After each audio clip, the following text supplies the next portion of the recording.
Hi, Kate here. Hope everyone is doing well. I have another video for you. First, if you're enjoying my content, please like and subscribe. Helps me build the channel. I wanted to, my last video, I promised myself I was going to make videos more often. It hasn't really worked out that way. I wanted to make a video in the middle of last week. I was just really overtired. I couldn't do it. I don't sleep well. I'm totally okay. It's just I've been a lifelong insomniac, and like by Wednesday or Thursday, I'm out of it. I'm taking melatonin now, which helps a lot. I made a version of this video last Sunday, but I didn't like it. I scrapped it. So I'm making it again, and let's see how it goes. This is on leftist YouTubers I like. This is not an exhaustive, there are zillions and zillions of leftist YouTubers, but these are a small number of YouTubers and people post on other social media. They're leftist commentators, journalists, / comedians, who I think are making impact. They're important because they're pushing back against the pervasive media narratives about just about everything. U.S. imperialism, the Democratic Party, Biden, COVID, you name it. We're constantly, my dog Molly wants to join us. We're constantly bombarded by these basically CIA, State Department narratives. The U.S. corporate media is very tightly controlled. I made an earlier video on it. Noam Chomsky helped point this out, but he's become part of what he criticized. It's really quite interesting and sad. Okay, so some of these people are building, in their own way, a pole of attraction, a left pole of attraction. And I think it's really interesting. They're doing extremely important work, and we talked about this a bit. The biggest one, of course, is Jimmy Dore. I really like him. Whenever I post a video of his or mention on my Facebook or left book, I don't know why, but it always gets a very negative reaction from people. And I'm actually honestly puzzled by this. To me, Jimmy Dore is like the best asset the radical left has in the US right now. And the radical left is in extremely sorry shape.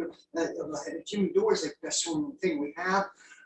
What I hear from people, he's a shock jock. He's not at all. I mean, he gets very emotional. He does rant. He gets angry. He's not remotely like Howard Stern. He's filled with facts. And as far as I know, very little what he said has had to be debunked. And if he's wrong, he says he's wrong. But he's filled with facts. He relentlessly criticizes the Democratic Party from the left, not the right, from the left, which is what we desperately need to do. He's constantly calling for a general strike.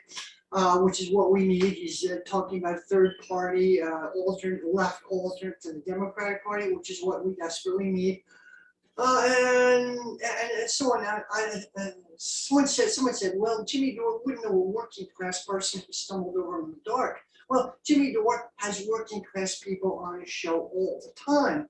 Chris Smalls, the Amazon organizer, was a frequent guest on his show. He works with Fred Hampton leftist, African-American working class people, and he's at union organizers. I mean, there's working class people on his show all the time. I just watch him.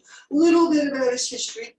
Jimmy Dore, he struggled. He was a bricklayer for 10 years, and he did his comedy thing in Chicago. He wanted to break into comedy in the Chicago area as a night job. I worked as a bricklayer myself for 2 weeks. I didn't last very long. It's backbreaking. For me, it was like backbreaking work. I respect people who can do it. My dad actually, this was after I got out of college too. My dad wanted me to do it for a career. So, fucking boy, to me, that brutal backbreaking work. I was let go of it. I did it as a temp job. I had no interest in doing it for a career. But anyway, Dore did this for 10 years. He had severe health problems. He's talked about this in his videos. He was actually in extreme pain for a time. He was seriously suicidal. He talked about this. His wife was Mexican American. Talked about suicide. He got a job with joined the Young Turks in 2009. The Young Turks, TYT, is a liberal network. He was with the Young Turks for about 10 years. He increasingly moved to the left. They were pushing his Russiagate. Young Turks, Jen Uber and Annika Spearman were pushing Russiagate. Dore didn't agree with this, and he was moving more left. He left them in 2019. He left on good terms. What happened after that? I guess about 6-7 months ago now, A little while after Biden got in, the Democrats won both houses of Congress. And Dorr was involved or really led the Force the Vote movement. And I don't remember who started, a congressman who mentioned this day, who dropped out of it quickly. Well, it was mainly promoted originally by Justin Jackson, an NFL football player, whose mom died of a preventable disease, and the family couldn't afford medical care. So he's really desperately need a national health care system. So Justin Jackson was leading this. Jimmy Dore picked it up, and they collaborated together. Justin Jackson was a frequent guest on Dore's show. They closely collaborated on this. What the Force the Vote movement thing was to get AOC to threaten not to vote to reconfirm Nancy Pelosi as Speaker of the House. And this would have exposed the hypocrisy of Nancy Pelosi, unless Nancy Pelosi supported Medicare for all. Of course, the Democratic Party leadership is opposed to national health care. They're strongly opposed to it. They used to support it decades ago. When they had both houses of Congress, they of course opposed it. So this would have exposed the Democratic Party leadership. AOC, of course, didn't want to do this, and this exposed what a fraud AOC was. It really helped destroy her progressive credentials. AOC is not a leftist. She has nothing to do with the left. She's not even remotely on the left. She supports the coup in Venezuela. She supports sanctions against Nicaragua. She kind of waffled about Bolivia. She supported was a $3 trillion CARES Act. She has nothing, and she voted for it. It was on recorded voice vote. I mean, AOC, she's a fraud. Now, this Jimmy Dore helped destroy her progressive credentials and snowball from there. Well, this triggered a huge fight among leftish YouTubers. The Young Turks immediately violently attacked her. Cenk originally supported Force Vote, then he rapidly changed. Anarchist Finland was against it, and then Young Turks really slammed Dore. Then other people got involved. Sam Cedar, the Majority Report, Kyle Kalinske, a whole bunch of other people who I don't really watch that often, but it was a dividing line among the left, the online left, an important dividing line. It separated basically people who were attached to the Democratic Party from people who were moving towards revolutionary socialism.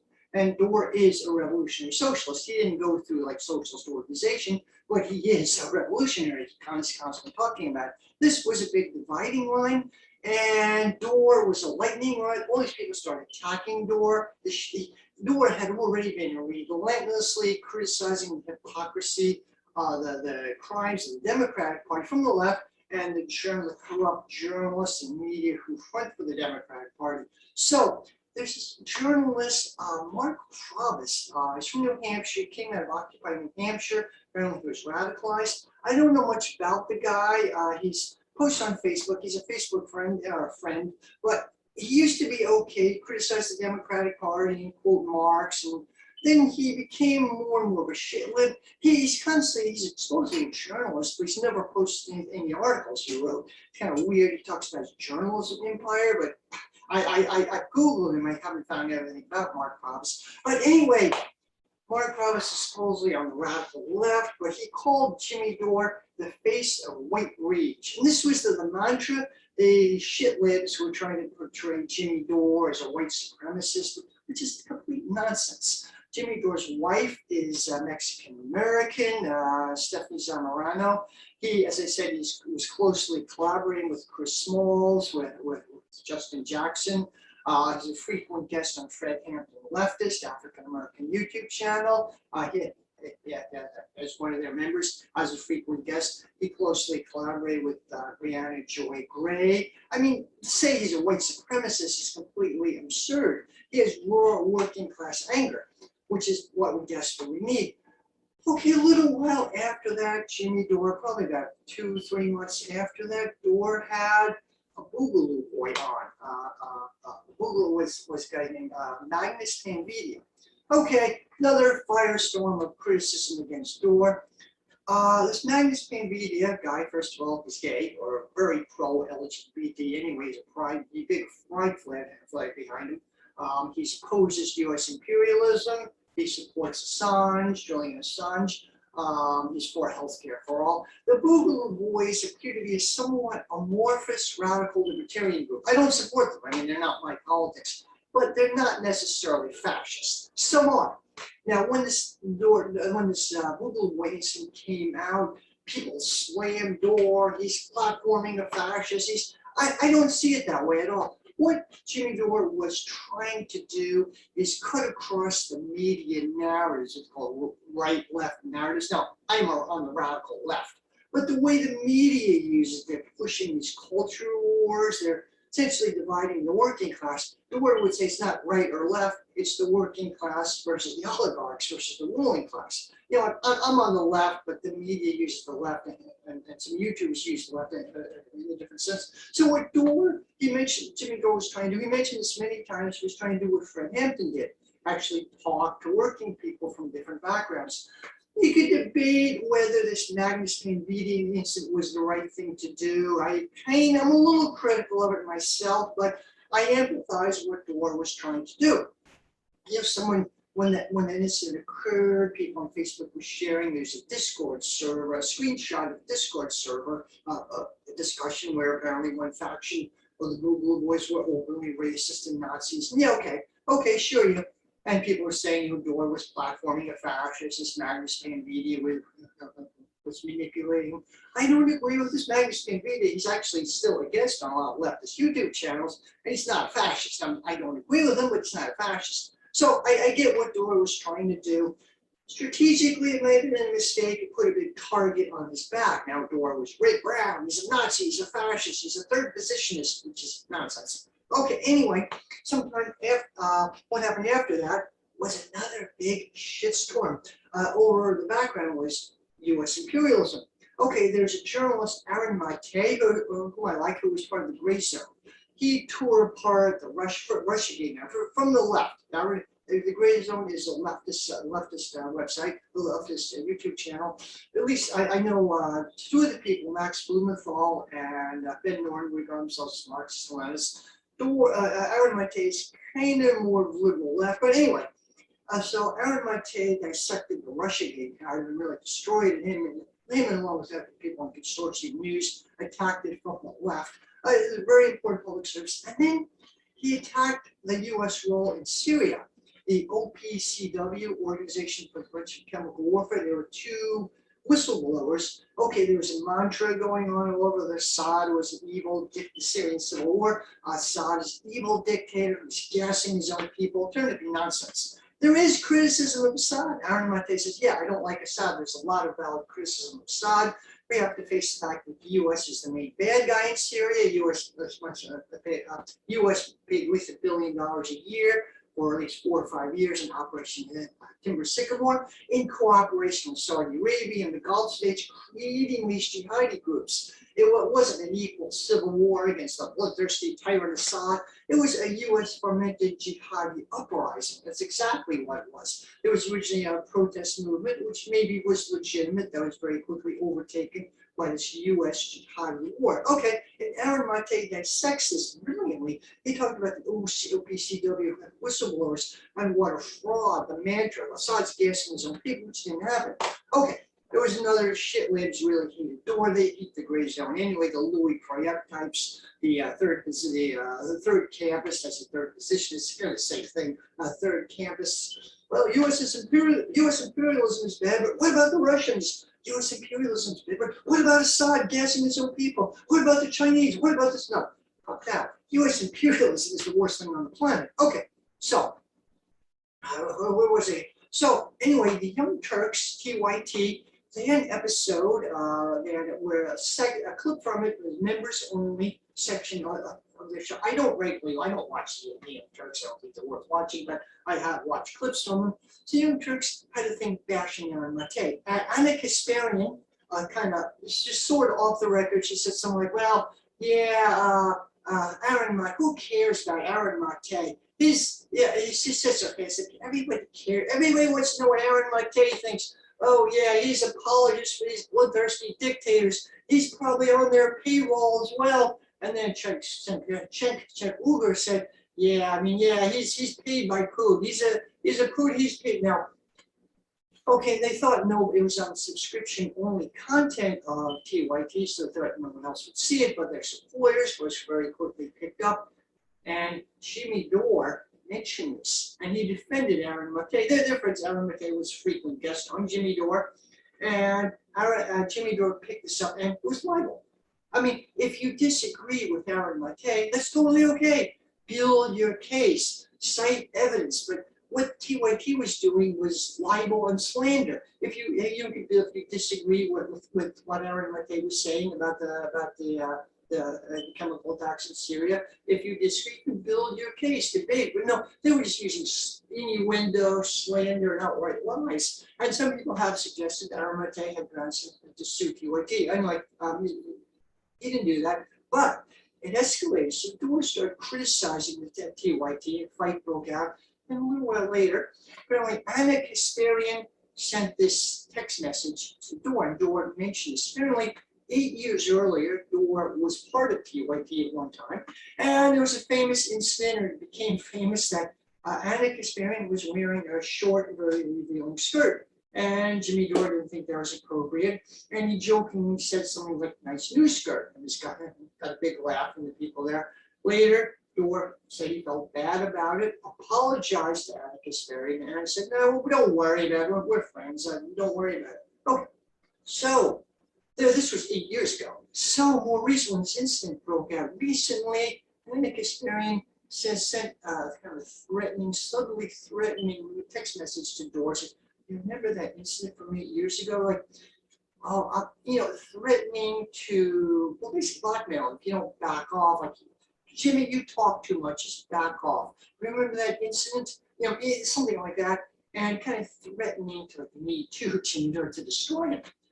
Okay, so Dore mentioned the incident, mentioned what happened, and yeah, it initially didn't make Dore look that great. What a woman wears is totally her business. Sure, it didn't make Dore look that great, but it escalated from there.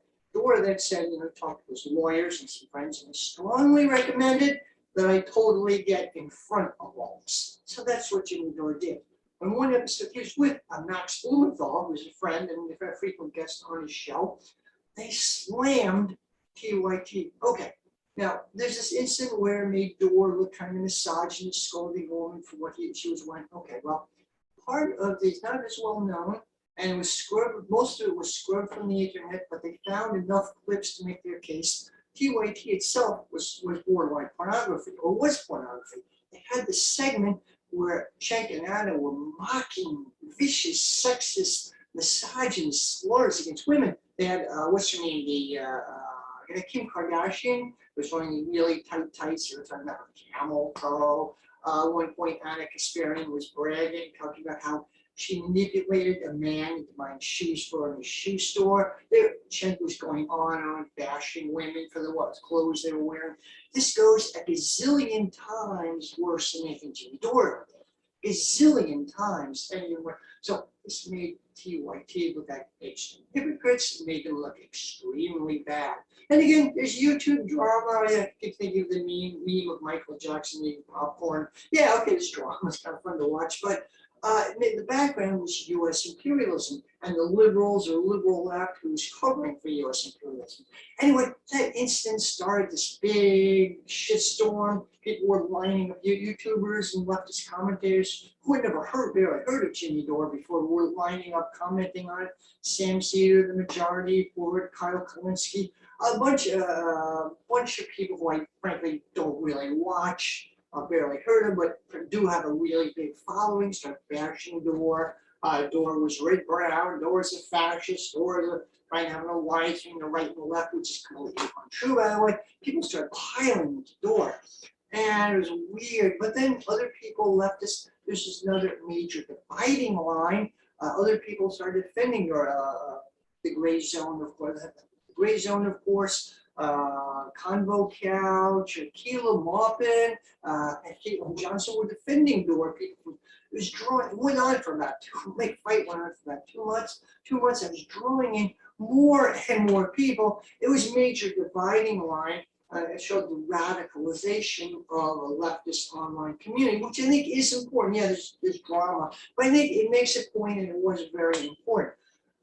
Okay, now Dor is continuing to make waves. He's disagreeing with the COVID narratives. He emphasizes that he's not anti-vax. He supports vaccination. He says people who are at risk should get vaccinated. He's not opposed to vaccination science at all. What he criticizes is the narratives, the mandates. It's a fact. It's on the CDC website that a fully vaccinated person can carry and transmit the same viral load as an unvaccinated person. And you can get COVID, you can get sick and die from COVID just as easily from a vaccinated person who fully vaccinated, 2 or 3 shots ordered, just as easily from an unvaccinated person. So unvaccinated people are not a threat to anyone. The vaccines provide protection for individuals. They don't provide social protection. And anyway, so the mandates don't make any sense from a medical or scientific viewpoint. We are not allowed, and it's on the CDC website. So Dor mentions this. He says, I'm not an anti-vaxxer. People who are at risk should be vaccinated. I'm not an anti-vaxxer, but I'm critical of these narratives. They're pushing vaccinating children is dangerous. I agree, children are not at risk. Like 700 children in the U.S. have died of COVID or have either been hospitalized or died, and there's a tragedy. There are 20 million children in the U.S. or more than that. So anyway, Dor has had a growing number of leftists. He's interviewed Max Blumenthal on this, Rick Wolf on this, the Marxist economist, a whole variety of other people from the left who kind of agree with him. So we're pro-vax, not anti-vax, but critical of these narratives, critical of the mandates. So Dor, of course, the shitlibs really hate Dor. They're really slamming into him. But Dor, he has close to a million subscribers. It would be a lot more, but YouTube is deliberately, for a long time, but deliberately blocking the algorithm, blocking. They've been unsubscribing thousands of people. They're suppressing him. Dude, they can't ban him. They'd love to. They can't ban Jimmy Dore because it's huge and it would wreck YouTube, and some people would just go elsewhere. Okay, so that's Jimmy Dore. I think he's playing an important role. A lot of people don't like him. Whenever I post him on Facebook, a video, Jimmy Dore video on Facebook, I always get, is it working? Now, I have some theories why people on the so-called radical left don't like Jimmy Dore. It happened even before the Magnus Nvidia, even before all these other instances. With Jimmy Dore, a couple things. Partly he's a populist. I think this weirds a lot. That is, he's very angry and emotional, and he connects with working class people. And despite everything, a lot of people who regard themselves on the radical left are kind of weird to look like this. Seriously, what much of the so-called radical left in the U.S. is oriented towards academia. Even though most leftists are not academics, most socialist or people in socialist organizations are recruited from college campuses or the immediate post-college immediately people hang around semi-employed in college towns for a couple of years, right, for a long time, including myself. So they recruit people who have an academic mindset. And there are these narratives, academia is kind of liberal academia, it's kind of a hot house, very much a hot house. There are these liberal Democratic Party narratives on the left, and many people who really hate the Democratic Party have left it still buy into these liberal narratives, and they're not really connected with the workings. I think that's a big part of it. Another big part of it is Trump derangement syndrome. I in no way support Trump, and I've spoken about this at length in other videos. We had 4 years in media pushing this Russiagate shit, Russia. And then they kind of died towards the end of the Trump administration. Then we got Trump as the next Hitler. Trump's going to pull a coup. Trump's going to pull a coup, which was also nonsense. Trump was completely incompetent. Guys, lucky he had the attention span of a butterfly. Lucky he could tie his shoes. He did use some fascistic appeals, yes, but there's no evidence he was trying to organize a coup. He had no backing. He had no power base. The military did not support him. The height of the COVID crisis, I just realized my microphone was on the other side of the room, so I apologize. Okay, so at the height of the COVID crisis, Trump did nothing. He let power devolve to the states. Well, April, May of last year would have been the ideal time, the height of COVID, ideal time for a power grab. Trump let it slip through his hands. The idea that Trump was pulling a coup is complete nonsense. What happened in January 6th of this year was a riot. Trump supporters were manipulated into a riot. And I in no way support Trump, but the feds, the powers that be, knew exactly what was going on in DC that day. It's the most highly surveilled place on the planet, and the right wing is heavily infiltrated by the FBI and the feds. So the idea that Trump is going to pull a fascist coup is completely nonsensical, but it terrified liberals and a good part of people on the radical left into buying all these shit-lib narratives. So this Trump derangement syndrome, anyone who pushes back against is like Jimmy Dore, they hate him. Even the radical left, I think the real authoritarian narratives are from the so-called left, the Democratic Party, and the media. That's the real. I don't support the right wing, but Marjorie Taylor Greene, there's no power. She scares liberals, and she is scary, but they just stripped her of her committee seat. She has no power. So anyway, okay, back to my story. So it's Jimmy Dore. I think he's a real national asset, and he's building a pole of attraction, which is really what we desperately need right now. Another group of YouTubers whom I really like are the Convo Couch. They're part of a network. There's 3 people. There's Craig Pasta Jardula and Fiorella Isabel Mallorca. They're 2 journalists. They were leftist radio broadcasters in California. They met up. They did the show, and another Fiorella's brother, Johnny Mallorca, because Johnny Tsunami, who used different nicknames. He's the tech guy behind the scenes, and they had this amazing show. A friend said they're doing what Democracy Now! Used to be. Like Democracy Now! Is now join the Democratic Party. Basically, they don't have a systemic analysis of what happens to these Democratic Party talking points. The War and Peace Report of Amy Goodman's War and Peace Report is kind of worth listening to. Well, otherwise, Democracy Now! They're not on the left. So Convo Couch and Website are taking up. I meant to mention the old school alternate media from the 90s kind of either been destroyed or taken over by the Democratic Party, like Democracy Now!, for example. Real News Network was kind of interesting. Paul Jay was pushed out, and then more closer to the Democratic Party. Truth Dig, Chris Hedges and Rob Scheer were pushed out, and they're all engulfed by the liberal Democratic Party narratives, and the actual people on the more radical left, whatever they are, they've been pushed out. So these YouTubers and some online journals too are a new pole of attraction for the radical left.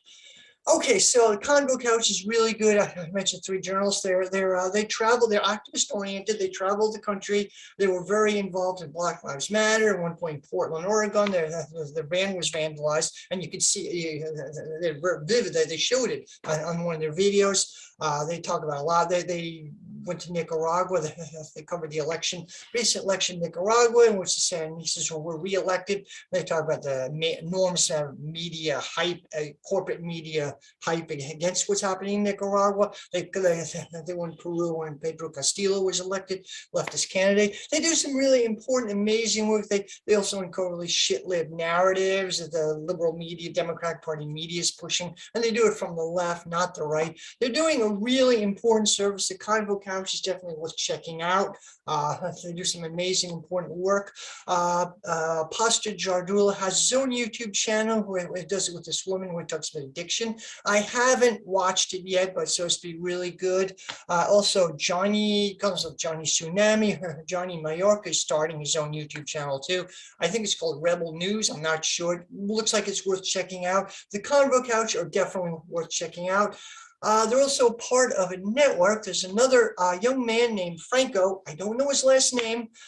He came out of the Sanders campaign radicalized. By the way, so did Fiorella Mallorca. She was involved in the Sanders campaign. She radicalized, and now she regards herself as a communist. She's been quoting Lenin. She's quoted Lenin, imperialism, the highest stage of capital. You can tell these people, like in the last couple of years, they've been moving to the far left. So both Fiorella and Pasta from Convo Couch, they said they regard themselves as communists. Pasta is more of a libertarian left. I don't think he's quite a Marxist. Fiorella is a Marxist. I mean, she's been quoting it, but like me, she's disgusted by much of the radical left and the narratives they've been pushing. The Convo Couch are election integrity activists. They expose some of this hype going on with the insurrection. There's a possibility Trump supporters might have been right, and Trump election was stolen. I kind of think it was. It's very unpopular idea on the left, and they also expose, I think, Arizona and other states that there was election fraud against carried out by the Republicans. So they do some interesting work. work. Another one along that area is Franco Analysis, a young guy named Franco. Oh yeah, I forgot to mention Convo Couch also, that Fiorella and Johnny are Peruvian background. They're Peruvian and they have close ties with Peru. They went there and covered the elections. Really interesting. So another one, yeah, Franco Analysis, young guy named Franco. I don't know his last name. I believe he's from Ecuador originally, very serious. He also came out of Sanders' campaign, but radicalized. He doesn't really have an ideology, but he's fiercely anti-imperialist and he's the Democratic Party from the left and does some really important work. He has some amazing, he interviews people, very, very serious guy, seldom see him smile, but he does some amazing work. They're part of the same network as Convo Couch and they're friends and they know each other. Another one along those lines is Slow News Day. Guy Daniel Poikinen, whom I interviewed a few months ago, interesting guy. Older guy, he kind of seemed more like a libertarian left. They're big on the libertarian left, and Gloria Jones, a younger African-American woman who's a college student, and they've had other people on part of their show on and off. But anyway, they do some really good work. They're strong Assange solidarity activists, and they're again activist oriented. Daniel Poikin is a little odd. Not odd, but he sells psilocybin mushroom drinks on his show. I don't know how legal that is. I'm more power to him, but it's kind of funny to watch. Anyway, they're big on internet freedom. Really strong Assange solidarity activists. Is really good. There's another guy, I haven't seen that often, but Robbie Krieger. He's part of the same network. They call it MCSC, Me Casa, Su Casa. Robbie Krieger, I believe he's from Tennessee. He's in environmental journals. He did some expose of the pipeline disaster a few months ago. Hey, interesting guy. Definitely, and there's Nico House. Kind of started this network, MCSC network, and he doesn't do a show that often now. When he does, he's brilliant. I think really worth checking out. There are people worth checking out. There's another YouTube show, a leftist YouTube show called Hard Lens Media. They're out of Chicago. Mostly two guys do it. Kid Caballo and Daniel Lupke, I believe his name is. Mostly Kid Caballo. They also have a sports Chicago area sports show, which I haven't seen. I'm not a sports fan, but Hard Lens Media does some really interesting work. Definitely worth watching. Amazing interviews. Really worth watching. Okay, what else? YouTube channel Facts on the Ground. They do interviews. They're part of this MC Misty Winslow, or she calls herself Comrade Misty, Jesse Zimwal, I believe his name. They do interviews, amazing interviews, very important. They use with anti-imperialists. They do a little older crowd, much older crowd, older section of the left, but 0 Hour by RJ Eskow. Older man, he interviews people on the left, whole variety of people. He's worth checking out too. Definitely. There's Fred Hampton, Leftist, and they're good youngish African-American activists. They're activist oriented. I found out about them only like a couple months ago. Actually, they are really interesting. Fred Hampton Leftist. Some of the characters, some people aren't Sabi Sabs. She's an academic in Massachusetts. Really interesting. Rome guy called himself Rome. Very angry, fiery revolutionary. Really angry guy. Quite fiery. Was also really fiery. There's Nick Cruz, who's a frequent guest. He's sort of basically collaborating with Jimmy Dore. The idea that Jimmy Dore is some kind of white supremacist and complete nonsense. He calls himself a nickname of Revolutionary Jargon. He's pretty interesting too. They have some really interesting content. Thing about the Fred Hampton Leftists, they do, I believe, monthly general strike summits. They're discussing from a whole variety of leftist perspectives, preparing for a general strike. The only thing that's going to get us anywhere to shut the fucking system down, electoralism, even the third party, Democratic Party is our enemy, of course, even third parties are not going to get us anywhere. We need to shut the system down. And the Fred Hampton leftists are openly talking about it, how we can prepare for it, how we can build up for it. And this is exactly what the radical left should be doing. They deserve an enormous amount of credit for it. YouTuber who has really interesting content is Rob Durden, Political Fight Club. I mean, the name Durden, he comes from Tyler Durden, obviously, but he's on the left, political fight club. He's radicalized too. He got himself as a Marxist-Leninist. He's a youngish doctor. He's an unemployed chiropractor, actually, and he has really interesting analysis. I don't 100% agree with him, but overall, he's one of the good guys. Overall, yes, and he has a great sense of humor, amazing sense of humor. He's definitely worth checking out. Rob Durden, political fight club. And he's also developed this network, another YouTuber network, which Tara Reid is a part of. I'm not super familiar with the network, but they're closely collaborating with Fred Hampton Leftist, especially this General Strike Summit. They have like a couple days every month where leftists are really talking about how we can build for a general strike. Status Crew with Jordan Sheridan. Jordan Sheridan, I believe, came out of the Young Turks. He does some good investigative journalism, but he's also kind of politically kind of a shit lib. He tried to get Convo Couch censored because they were calling out, mentioned possibility maybe Trump was right about the election being stolen. So Jordan Sheridan tried to get them kicked off YouTube. And this created a lot of bad feelings. And John Sharon doesn't have really great politics. He does some good investigative journalism, give him credit for that, but he doesn't have great politics. He's kind of isolated himself from these other leftists. And these are some leftists I've been, oh yeah, there's the Vanguard, two guys, I forget their name offhand, they're kind of interesting. They're kind of shit-libby in some ways. One commentator compared them to Butthead and Beavis as a really bad 90s cartoon, which is on MTV or something. I hate Butthead and Beavis, but anyway, so compared, they do some interesting commentary. They're kind of part of the left, but there's the site, I think they're from India, I'm not really sure, called Spar and Brawl. They're an older version of the Vanguard. They do their commentary on these leftist YouTubers and American politics. I think they're from India. I'm not really sure. They're interesting. They're kind of a little more like the Vanguard. And there's Richard Murder. There's Richard Metters, a young cis, I think he's Syrian American. I don't quite know his background. He's part Syrian. I think he's based in the US. He has some really good content. That's really worth watching. Very angry, very passionate. Definitely worth checking out. He's fiercely anti-imperialism. Imperialist covers the lies of US imperialism, which takes me to one more thing. I believe he has a show on RT and also on Press TV. I think it's totally okay for a principal leftist to go on RT, to have a show on RT or Press TV. Their totally leftist content is totally banned from US corporate media. You won't find it anywhere. There's a small alternate media, but it's on a shoestring budget, and they're constantly being attacked, constantly. So RT, RT also has a lot of right-wing content, okay, but they do have some leftist shows. Chris Hedges in RT, Lee Camp, they have Going Underground, Ratensi, I believe his name is. He has interviews. And really fascinating, if you interview Roger Waters about Julian Assange, you won't find this anywhere on US corporate media. All these sources are breaking through the crappy media narratives. So I think it's totally okay to be on RT.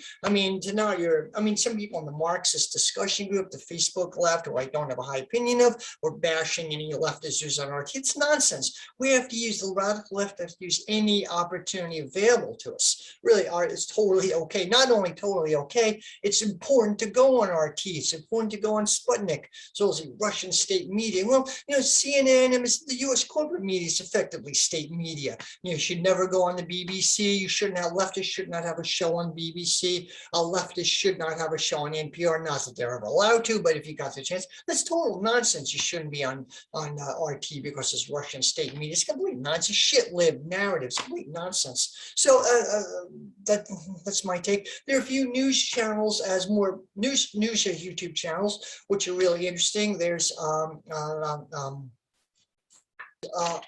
The Gray Zone, which is kind of a journalism collective led by Max Blumenthal, Ben Norton, Aaronmate, Anya Parental.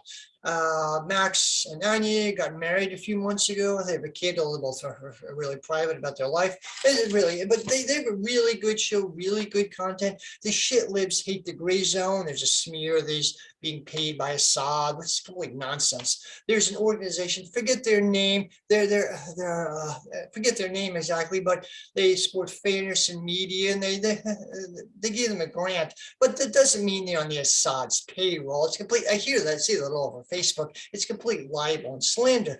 They are pushing back against U.S. imperialism, which is what we desperately need to do.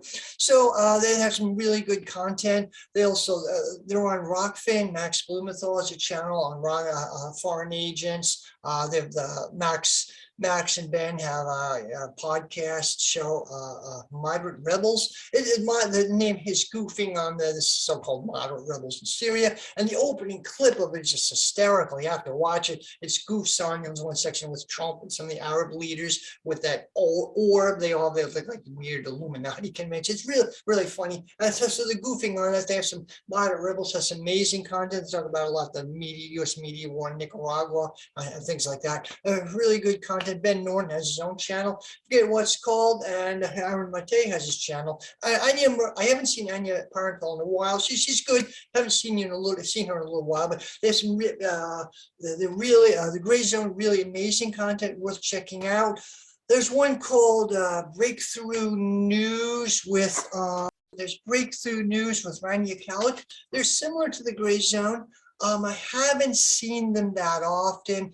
Rania Kalik, I like her, but she's had some really bad shit-lib takes. She said, well, you know, she criticized U.S. withdrawal from Afghanistan. Well, I think the U.S.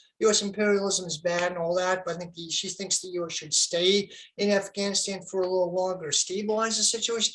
I totally, utterly disagree. Really, really horrible take. But, you know, generally speaking, she's okay. Her takes are generally okay. Don't fully agree with her about everything.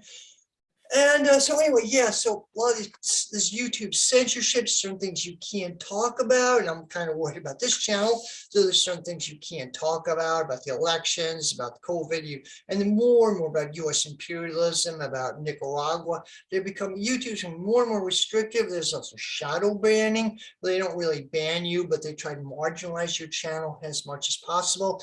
Most of these leftist channels I've mentioned are demonetized. There's journalists and YouTubers can make a living through YouTube and advertising revenue. YouTube puts tons of ads in it anyway. If you monetize, they share some of the ad revenue with you. But now if you and people make their living, YouTube is demonetizing people left and right, literally left and right, everywhere. They haven't done it to Jimmy Dore because he's huge and could lead a stampede out of YouTube, but they're doing it to just about everyone else. Most of these YouTubers I mentioned are demonetized. So a lot of people going over to Rockfin, and it's free. You can have a subscription. You have to have a paid account, like $10 a month to get some of the premium content. And then journalists make a living this way. I have a Rockfin subscription. It's worth it, but even if you don't, they still have a lot of content which is available. There are others. Rumble, which I have. I also have an account on Rumble. I post my videos there. Rumble, there's a lot of right-wingers on Rumble, but they're growing them leftists are moving there too. So I have a Rumble channel, small Rumble channel. There's Odyssey. I don't understand Odyssey. I have an Odyssey account, but I can't figure out. It seems like a blog format. I can't figure out how to post my videos. So there are a variety of other channels as well, opportunities as well. So anyway, I hope you enjoyed my video. Hope I didn't ramble on too much. I'm hoping to have more content soon. Until then, have a good day and bye-bye.